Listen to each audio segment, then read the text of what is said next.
Hey, what are y'all doing back here?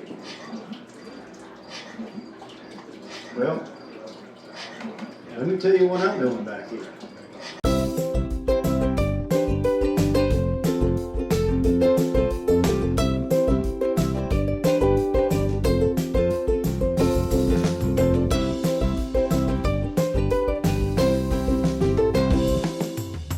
Take photos if you like while you're here. We are throughout the gallery, so if you have any questions, if you want extra information, just let us know. And yeah, enjoy the museum. Okay, thanks so much. Thank you.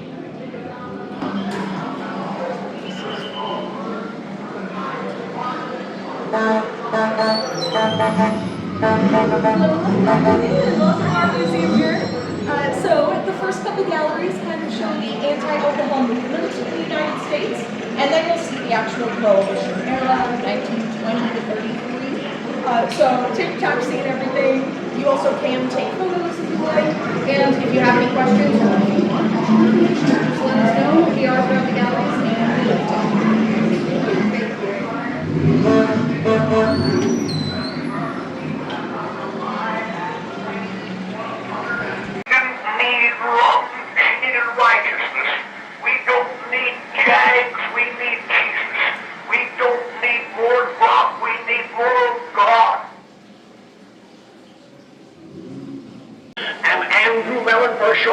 And John D. looked to black his boots. America needs a tidal wave of the old-time religion. America needs to be taken down to God's bathhouse and the hose to turn on her. And the time isn't far distant when the wheels of God's judgment are going to go sweeping through this old God-hating world. And I want to take a pledge in this audience to join me in a pledge that you will never rest until this old God-hating, Christ-hating, whiskey-soaked, Sabbath-breaking, blaspheming, infamous, bootlegging old world is bound to the cross of Jesus Christ by the golden chains of the law. Congress has passed a law putting $2 a tax on the whiskey, and they expect to realize $600 million after that the American people have not to buy and drink 150 million gallons a year. They have put $5 a barrel tax on beer. That means the people have to buy and drink 32 million barrels of beer a year. It doesn't take the lawyers to figure out that if you back and take that much money out of the end of the apple trade, you spend that much less for food and clothes and education and model. Jesus needs love. He is life. We don't need jags. We need Jesus. We don't need more box. We need more God.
They sure had a lot to say about alcohol back then, didn't they? Yeah.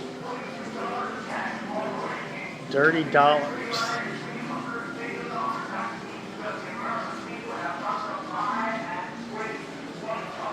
These wax figures are pretty cool. Yeah. There's like 45 of them, 42 of them. Wax figures. They look very realistic. Have you ever been to a wax museum? I think when I was really small, I don't remember it was in DC, They're neat. but I can't remember Been to really. one in St. Augustine.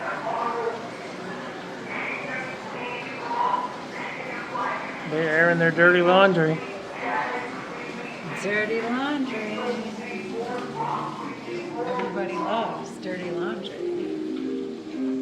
Wet or dry? That is the question.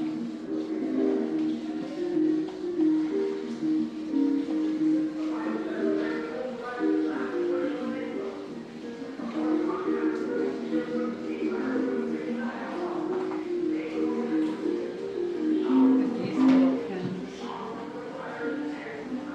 They're so tiny.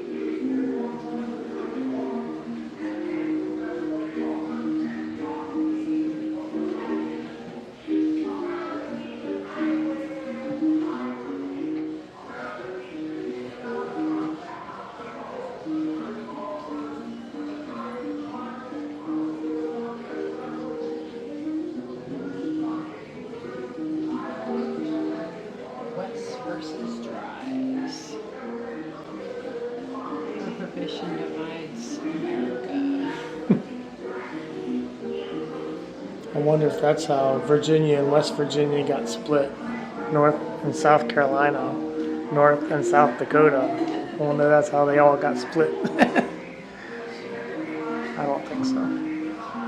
There's always something dividing America. And then they use children as a prop.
That was good.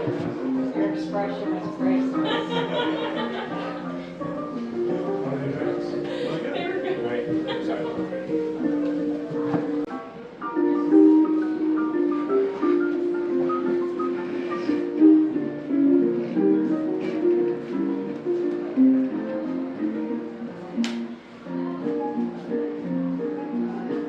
Look at this whole register. It's neat, all the old stuff.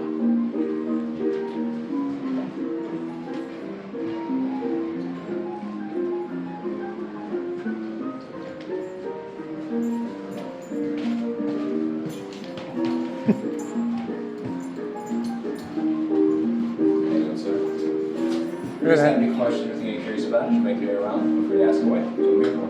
Sounds good.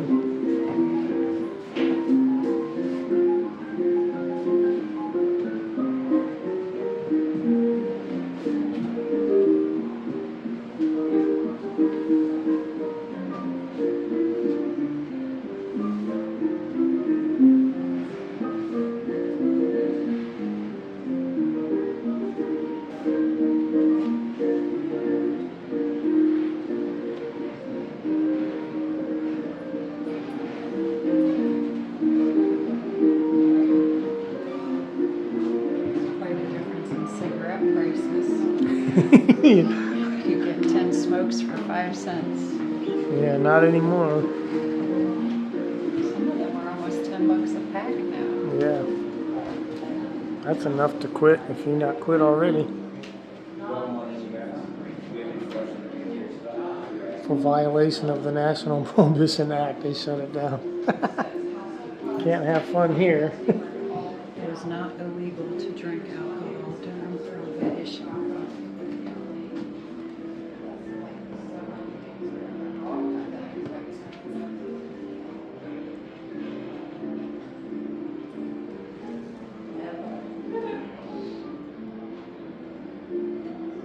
Any spirits Americans cash in their homes prior to Prohibition was theirs to keep. I guess they were hoarding it up. Yeah, I guess so.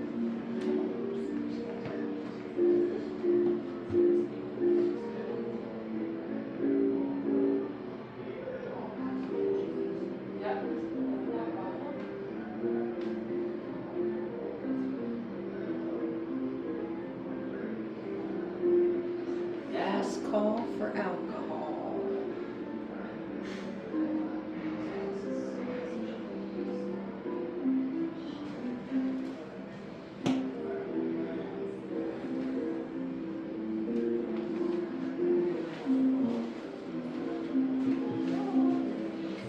Last call for alcohol. Last call. Oh, that's interesting. The first income tax was passed the year before Prohibition to replace lost revenue from liquor taxes. Why do we still have it then? Yeah. Why do we still have that tax? They're kind of doing the same thing with marijuana, aren't they? They legalize it so they can tax it. Suddenly the whole moral venue of the whole discussion just disappears because of the tax revenue.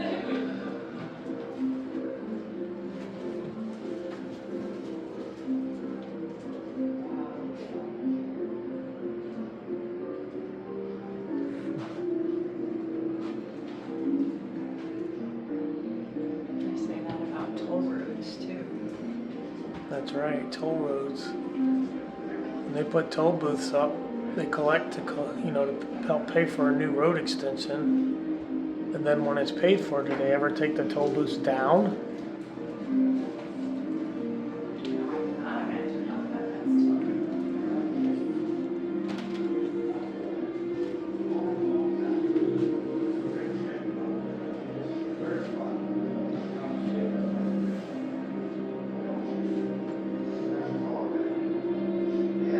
Taxes have always been a point of contention since the day America was born. No taxation without representation. The Boston Tea Party, remember all that? Yeah. It still is happening today. There's an interesting statement.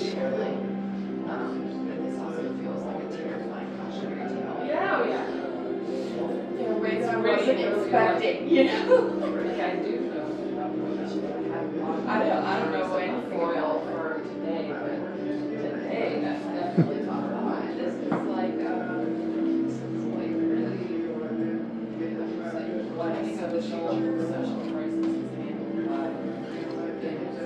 Wow, that's pretty neat.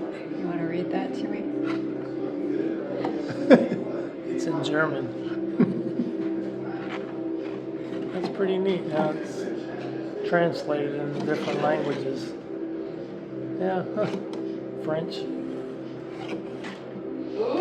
Oui, oui. Right. Here, read this one. Here you go.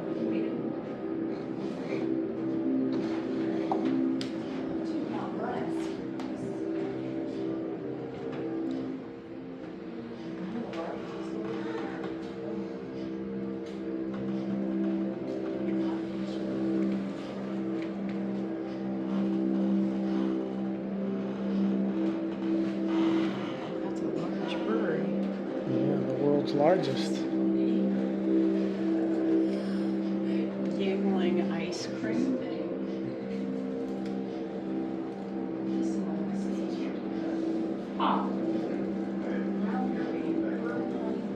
I didn't know Yingling made ice cream. Look at this. I bet that was some good ice I cream. bet it was some good ice cream. You got that right.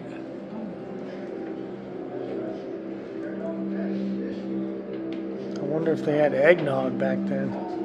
Look, they had to make other stuff. I know, yeah. Malted milk. so funny because like everybody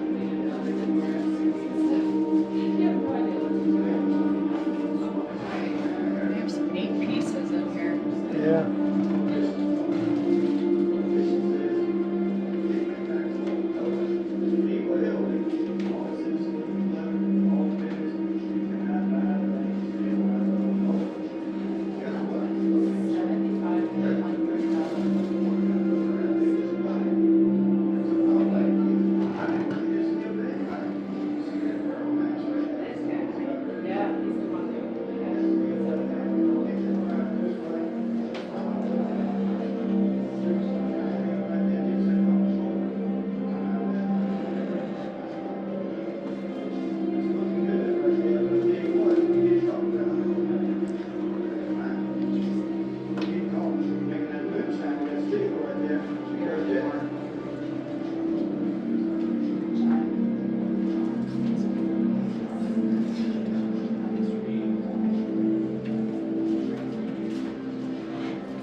know Virginia, North Carolina, West Virginia, they have a lot of bootlegging liquor stories.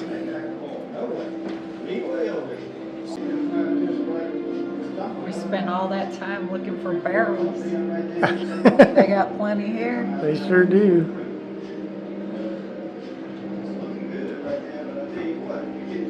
These look like some fat barrels too.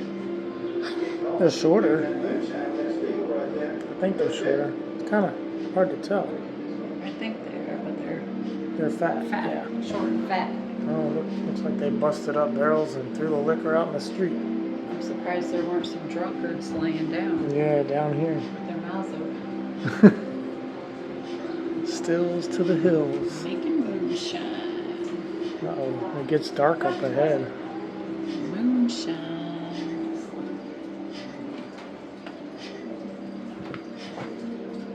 Popcorn Sutton.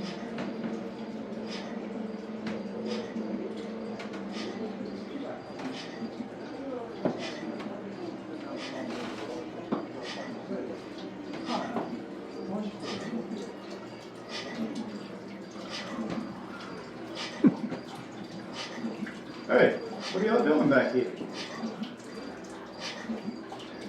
Well, let me tell you what I'm doing back here. Making moonshine. That's right. Carrying on the family tradition here. It all started long, long time ago. My great-grandfather was back here this very spot with copper steel just like this one. Well, times was hard back then. They had to do it. They had to make moonshine to make ends meet. This is the way of life. This is just a family heritage and a tradition. Then, Prohibition started. Prohibition says you can't make alcohol no way, legal or illegal. All the city saloons closed, all the business, you cannot buy, drink, sell alcohol nowhere. Well, guess what? That was great for the moonshiners.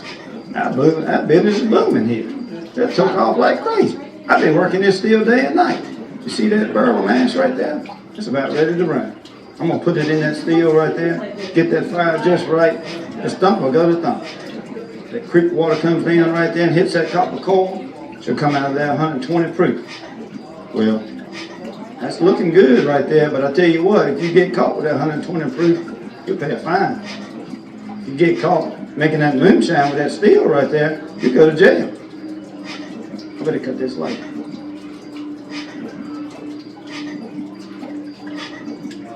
£5 water, 5 sugar, and 1 yeast. The result will be an intoxicating beverage and is illegal in it.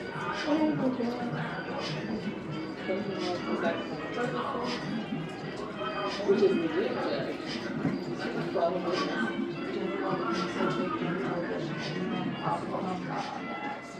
Hey, what are you doing back here?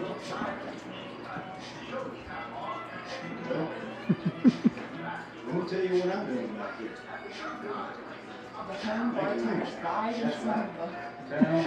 She's calling you. Yeah. She wants you to come take a stiff drink. Yeah, I bet. For a price. Well, time is hard back here. They had to do it. They had to make moonshine with me. Now nobody rides for That's free. the way of life. This is just a family heritage and a tradition. Then, Walgreen Company. Yeah, Wow. that's the first bathtub gin. Medicinal whiskey. Just like, doesn't that sound familiar? guess what? They had medicinal whiskey, just like they have medicinal marijuana now. It took off like crazy. I've been working this steel day. Sometimes history just repeats itself. Get that fire just right. The stump will go to thump. Creek water comes down right there and hits that copper coal. She'll come out of that 120 proof. Well, that's looking good right there, but I tell you what, if you get caught with that 120 proof, you pay a fine. You get caught making that moonshine with that steel right there, you go to jail. Look at this light. You could walk around with that.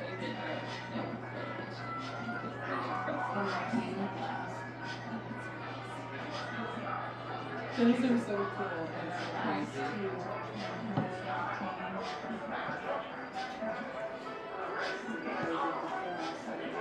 Right?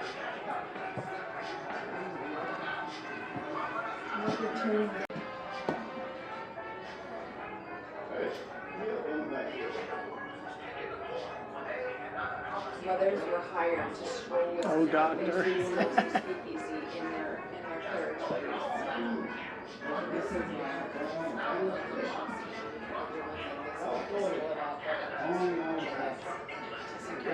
Very spot. The top scale just like that. I was all that thing. They had to do it. But the next moonshine they so came. that a bootleg spigot Well, this is just a kind of heritage tradition. Yeah. Prohibition started. Prohibition says Booze on the move. These are all flasks, Oh my hidden goodness. flasks. Hidden flasks, like, oh my goodness.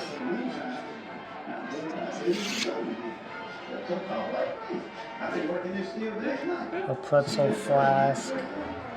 This is very creative.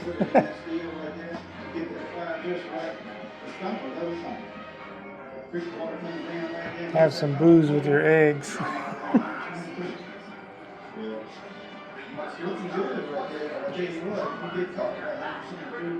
I bet they hid booze in the baby carriage. Oh yeah, look.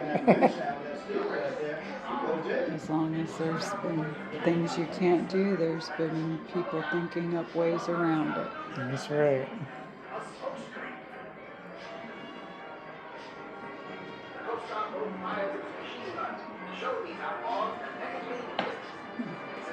See this little jingle?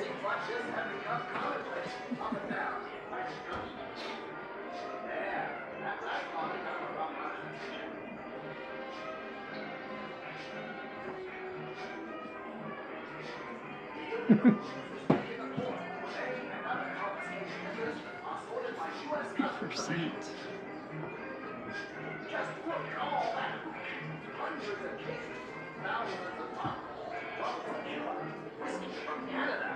Gins from England and liquors from around the world. Stores like Woolworths and Kroger sold home brewing equipment. By federal, state, and local law enforcement officers.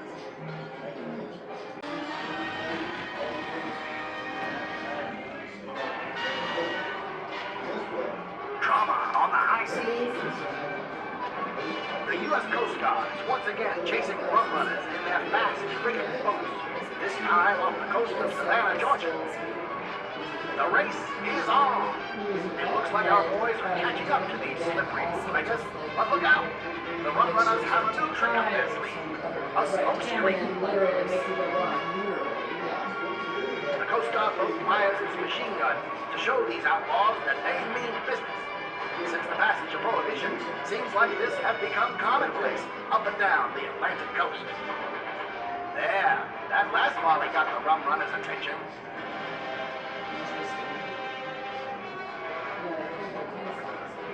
The illegal booze is taken to port where they and other confiscated liquors are sorted by U.S. Customs officials. Makes sense. I just don't. Just look at all that hooch. Hundreds of cases, thousands of bottles. Rum from Cuba, whiskey from Canada, gins from England, and liquors from around the world. From port, the bottles are taken to open fields and smashed with wild abandon by federal, state, and local law enforcement officers. Even the locals get in on the bottle bashing action. But as fast as the bourbon bottles are broken, the beer barrels busted, and the rum runs down the drain, many more bottles make it to the speakeasies of New York, Boston, and Chicago. Yeah, you think all that is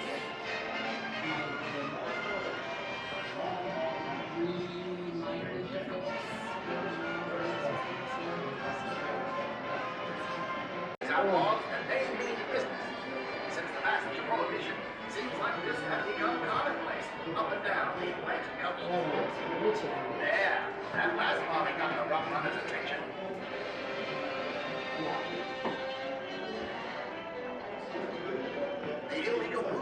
taken to port where they and other confiscated liquors are sorted by U.S. Customs officials. Just look at all that. Hundreds of cases, thousands of bottles. Rum from Cuba, whiskey from Canada, gins from England, and liquors from around the world. From port, the bottles are taken to open fields and smashed with wild abandon by federal, state, and local law enforcement officers. Even the locals get in on the bottle mashing action. But as fast as the perfect bottles are broken, the beer barrels busted, and the rum runs down the drain, many more bottles make it to the speakeasies in New York, Boston, and Chicago.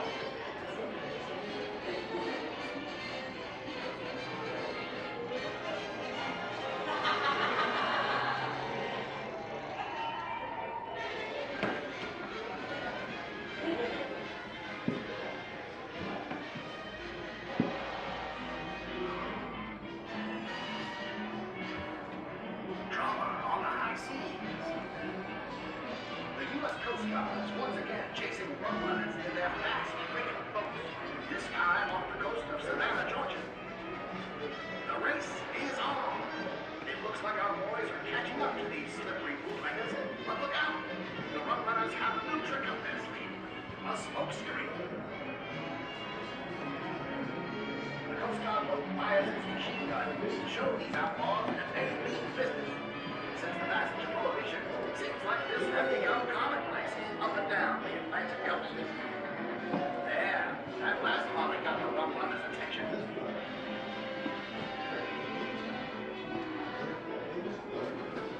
The illegal booze is taken to port where they and other confiscated liquors are sorted by U.S. Customs officials. Just look at all that. Hundreds of cases, thousands of bottles. Rum from Cuba, whiskey from Canada, gins from England, and liquors from around the world. From port, the bottles are taken to open fields and smashed with wild abandon by federal, state, and local law enforcement officers. Even the locals get in on the bottle mashing action. But as fast as the perfect bottles are broken, the beer barrels busted, and the rum runs down the drain, many more bottles make it to the speakeasies in New York, Boston, and Chicago.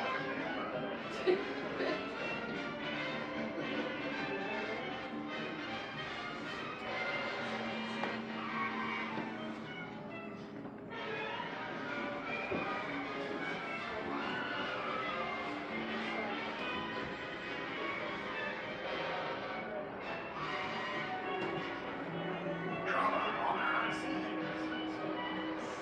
The U.S. Coast Guard is once again chasing rum runners in their fast, frequent boats, this time on the coast of Savannah, Georgia.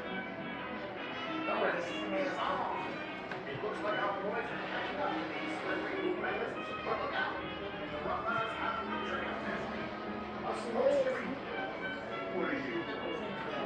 The Coast Guard boat fires its machine gun to show these outlaws that they mean business. Since the passage of Prohibition, it seems like this has become commonplace up and down the Atlantic coast. But it wasn't like that. There, that last volley got the rum runners' attention. No, when they're going to the keys.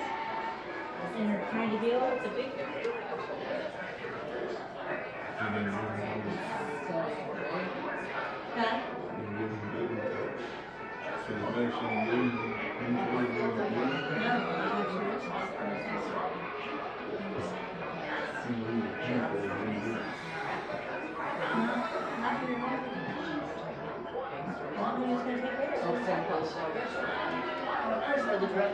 Huh? Right. But like, I don't know, I've never had the connection with it. Yeah.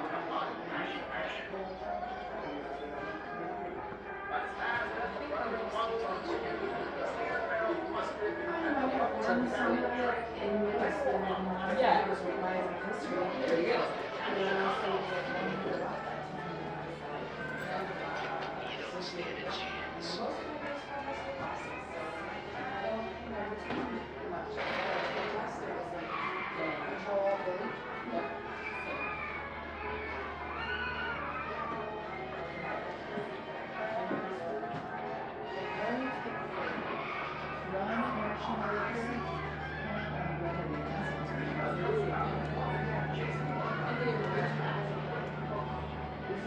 graphic. Pretty realistic.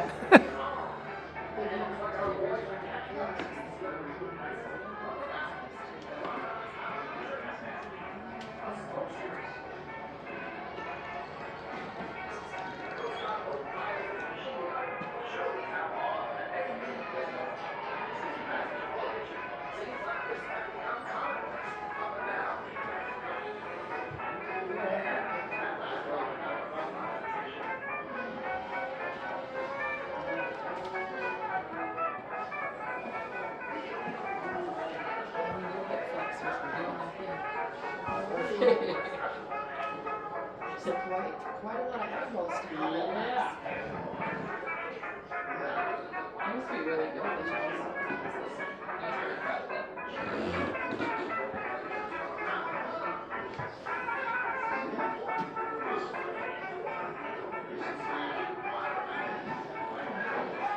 that. Virginia.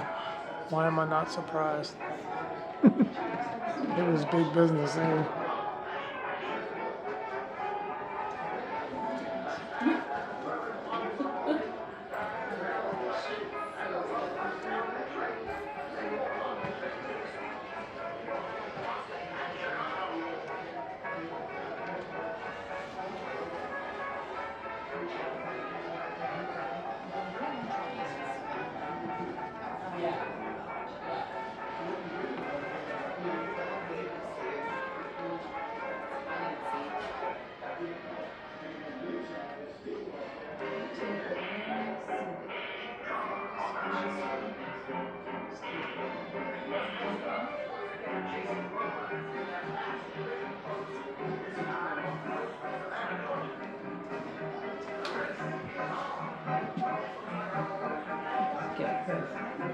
Oh, well, they're showing you how to do it. I'd get hurt.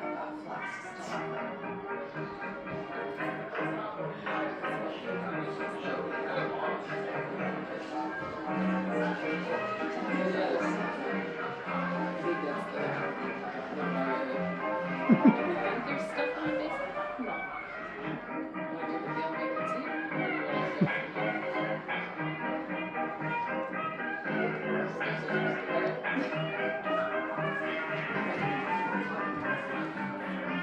What are you? Who sent you?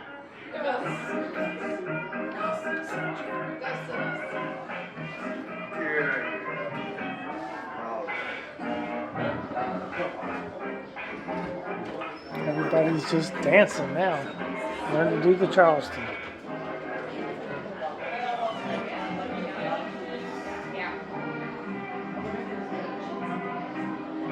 The roaring 20s.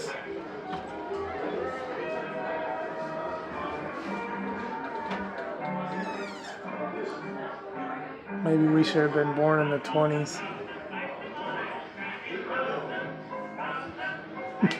So you could do these dance moves? Yeah. It was right. We would have been in our 20s right after the Depression. Those were booming times.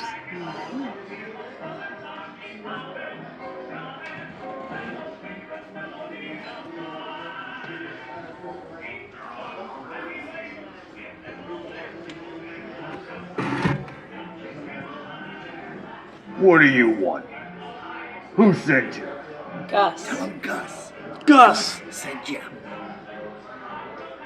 Yeah. All right. Come on in. Hurry up. Get in there before somebody sees you. But that's how I got into London was I got. But that's a, I got an email saying, you know, you have 3 stars, you can look in there, here's your opportunity. And I got. so your stars are New York. Looks like they got a real bar.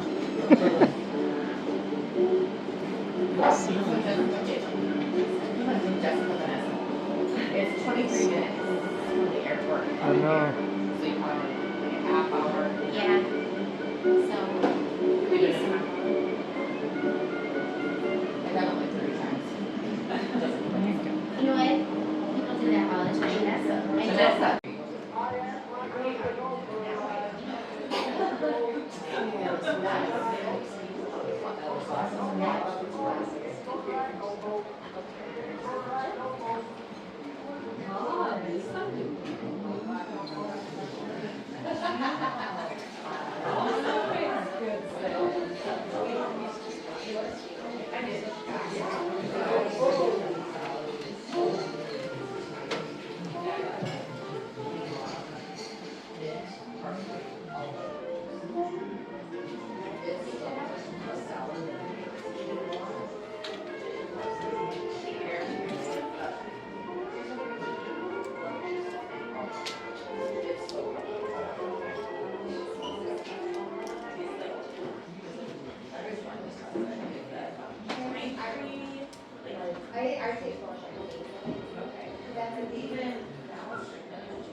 Don't know where we're going. Oh, we can go up the stairs down over. Look at these pins. We want the other. It's nice. It's like a, Yeah, candy. This is a pretty elaborate I want to Do it. Oh, so, besides Cowtown, what else? because I'm not just, yeah, I'm not going to Cowtown. Yeah, oh, okay, I'm not either. But Colorado, Okay. but you've already done Colorado, in May. I would still be interested in Coeur d'Alene at the end of May. I just need your phone. I just need to see. Check it out. This is the glass on the other side with the dance moves, so they could see who was coming. Who's coming, yeah. So on the other side, it's a mirror. Yeah, it's like a one-way mirror. That's cool. That's pretty neat. See that lamp?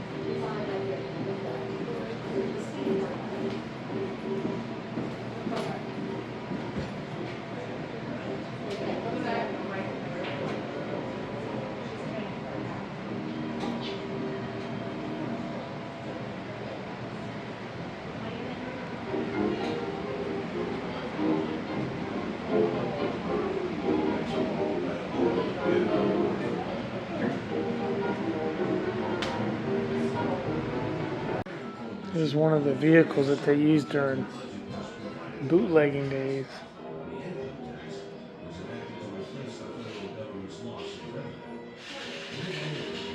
The V8 flathead.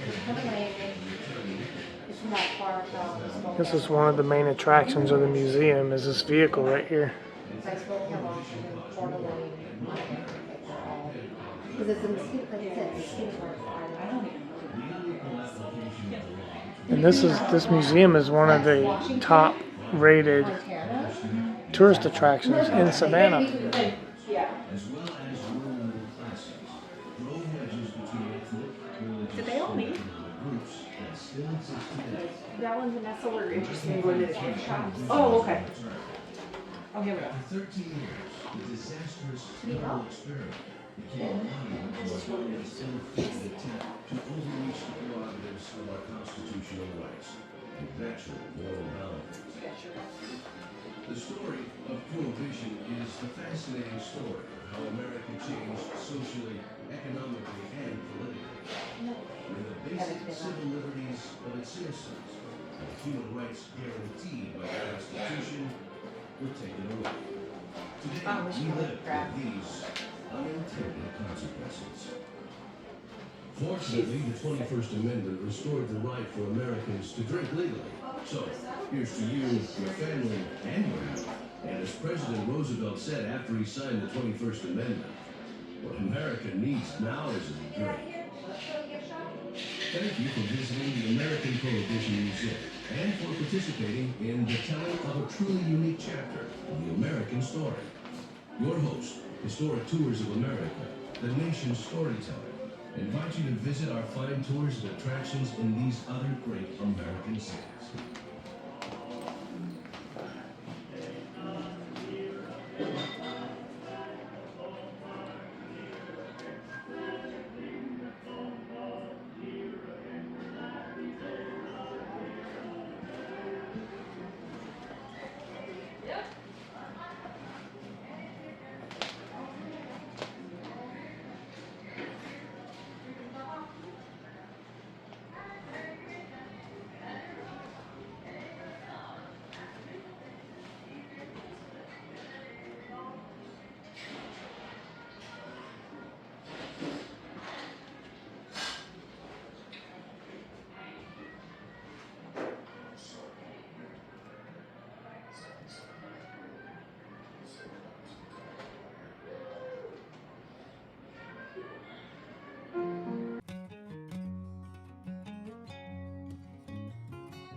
The idea that the prohibition of alcohol for human consumption would cure both the physical and social problems that were said to undermine and destabilize the United States became the 18th Amendment in 1920 and changed the American way of life forever. The fight over alcohol was driven by strong currents of evangelical Protestant perfectionism and a reaction to the tremendous immigration from Europe during the first 20 years of the century, ultimately pitting class against class, religion against religion, and race against race. America stands alone as the only developed industrial nation to fully ban the sale and consumption of alcohol. Prohibition, however, had many unintended consequences that still reverberate in our lives today. Almost our entire federal penal system, as we know it, was created in those 13 years.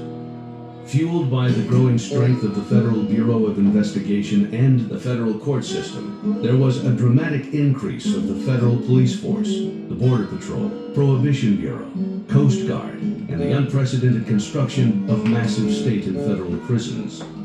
Prison populations went up by 400%.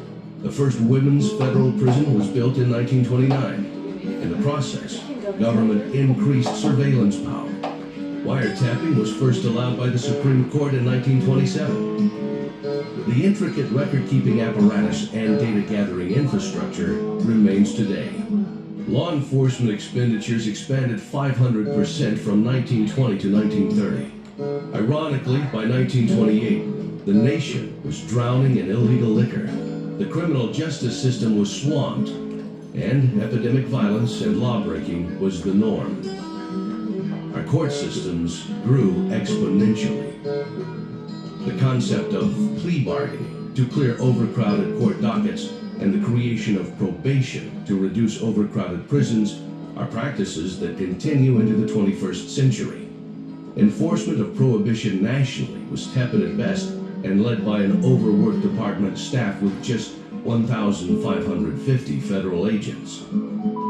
The repeal of prohibition during the Depression would have thrown tens of thousands of federal employees out of work. However, the government turned their energies, as well as the courts, jails, police officers, and investigators, from the war on alcohol to a war on recreational drugs. Today, over 50% of all U.S. prisoners are drug offenders. America leads the world in this statistic. Life in the 1920s exploded in a flurry of social backlash. Sleek cars, risque fashion, underground social scenes, upbeat music, and unrestricted dance defined a new generation.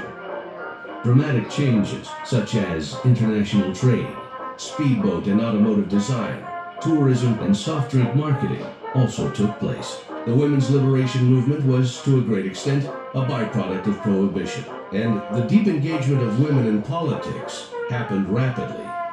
Almost overnight, women shifted from the tightly wound post-Victorian lifestyles and created their very own genre, going to speakeasies, embracing a more tolerant mixing of races, and engaging in permissive sex norms.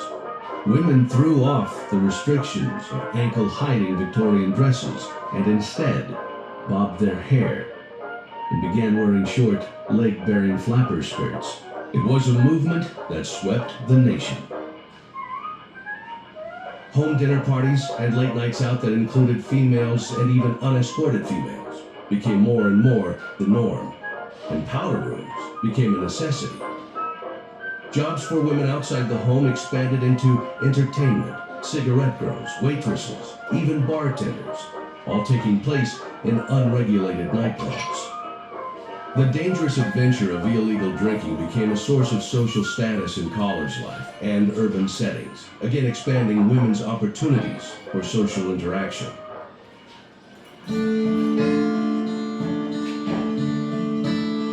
The Ku Klux Klan reignited and grew to more than 3 million members. They used the broad scope of the Prohibition law to pursue their own racist agenda. The Klan's overreach resulted in the erosion of support for Prohibition. There can be no argument that the illegal production, transport, and consumption of liquor, as well as the multi-millions of dollars involved, created urban warfare for turf and facilities to store and produce liquor. An ongoing battle with understaffed, ill-equipped, and under-trained federal agents and police officers led to corruption. Flush with cash, crime bosses got their way. There were payoffs and bribes to elected officials, jurors and prosecutors, even judges.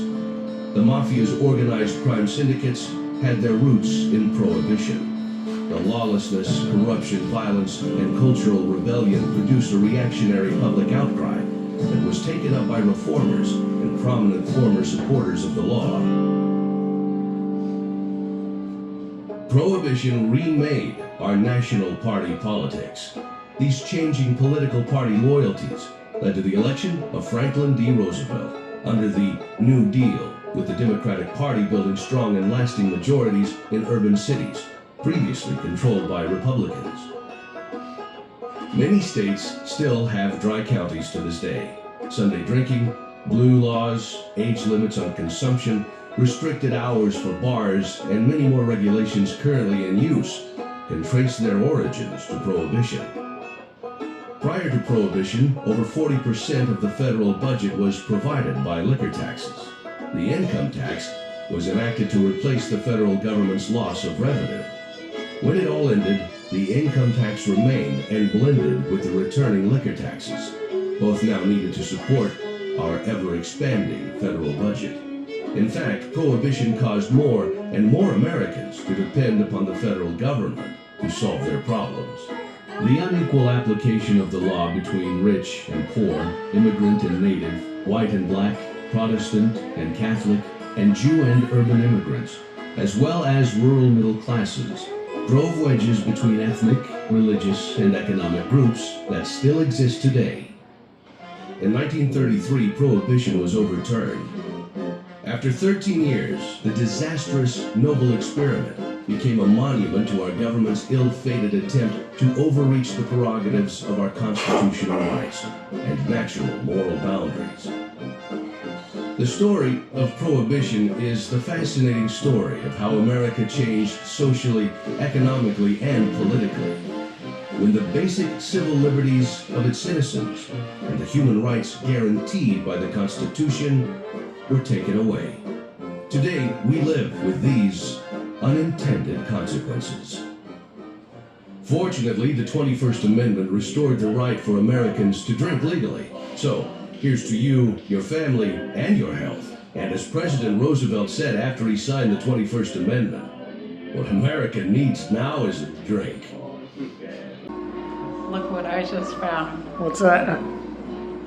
Because everybody needs a little Jesus. A very little Jesus. See what I'm saying? If you don't pay attention, you might miss that Jesus is all around you. Yeah, he's definitely sending a message here, huh? You gotta pay attention. Right? Wow.